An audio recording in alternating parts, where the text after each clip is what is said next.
Merci. Eh bien, c'est moi qui rapporte les dernières avec tout d'abord un nouvel élu, si j'ose dire, qui est amené au sein de la commission administration de la Cité à remplacer Laura Pérez, qui est démissionnaire. Alors, Francette Mépi a fait acte de candidature. Je n'ai pas d'autres candidats à ce jour. Et si vous en êtes d'accord, je propose de voter à main levée. Oui.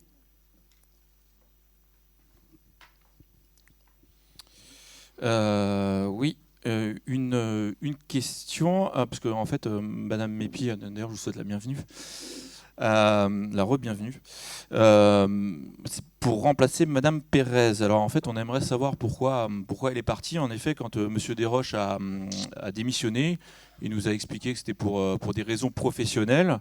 D'ailleurs, il est resté sur la commune, on l'a croisé lors des Ah commémorations. ben, il y habite. Euh, mais On c'est ne va pas pas le le cas de tout le chasser monde. de la commune parce Non, qu'il a non, mais ce que je veux démissionné dire du par là, conseil c'est qu'il n'a pas municipal. disparu il a pas disparu. Bon, déjà, Non, il va c'est pas le bien, cas. je vous D'accord. rassure.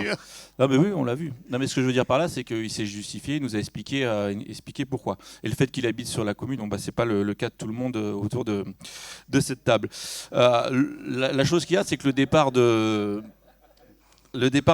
Madame Pérez a été soudain.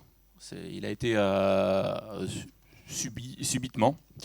Alors que c'est quelqu'un qui est très intègre, qui est compétente, qui est droit. Donc en fait, ça porte à interrogation. Voilà, si vous pouviez nous dire pourquoi est-elle partie subitement. Merci. Alors, sauf erreur de ma part, elle s'était justifiée lors du conseil municipal, mais je n'y étais pas. Hein, elle ne s'était pas justifiée. Alors, je vais vous dire une chose. Lorsque d'autres personnes du conseil municipal, aussi bien de votre groupe de par le passé que d'autres groupes, des gens ont démissionné, on a eu la délicatesse de ne pas poser ce genre de questions qui relèvent du privé.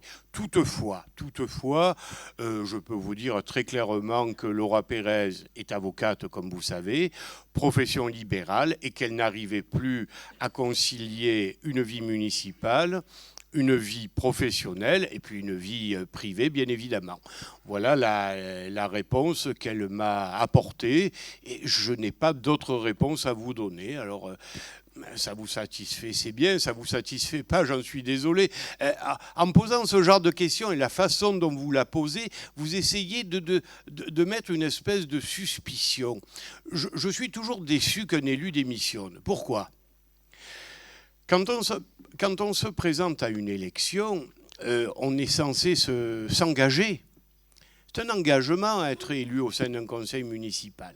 Bon, parfois, et ne voyez pas ça comme un reproche de ma part à l'égard de personne, mais parfois, les gens qui s'engagent ne mesurent pas ce que cela peut représenter comme, je dirais, temps passé et à consacrer à cette fonction.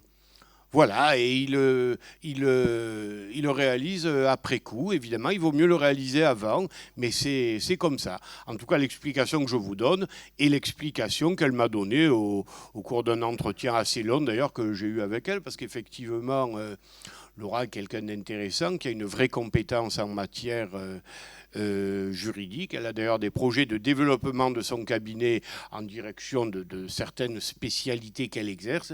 Voilà, je n'ai pas d'autre explication à vous donner. Il n'y a rien de, comment dirais-je, de soupçonneux à avoir.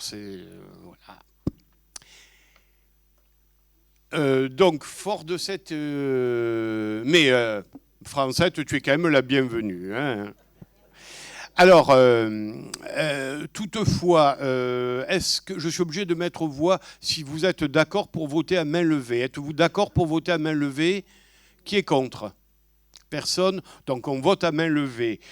Qui est d'accord que Madame Mépi remplace Madame Pérez au sein de la commission administration de la Cité? Qui est pour? Qui est contre? Qui s'abstient? Quelle unanimité!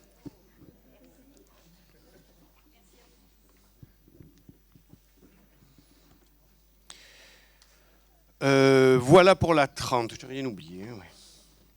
La 31, c'est la création d'une villa funéraire Il faut l'avis du conseil municipal. Alors, le terme de villa funéraire n'est pas une appellation, c'est ni plus ni moins qu'une autre chambre funéraire sur la commune qui doit se créer, compte tenu malheureusement du fait que la chambre funéraire actuelle est souvent pleine et que les Pénois doivent aller parfois sur d'autres communes. Donc là, il y a un entrepreneur qui a souhaité créer sa propre chambre funéraire, en l'occurrence les pompes funèbres de M. Manot, et il n'y avait aucune raison de ne pas donner suite à cette demande. Qui est pour ? Qui est contre ? Qui s'abstient ? Adopté.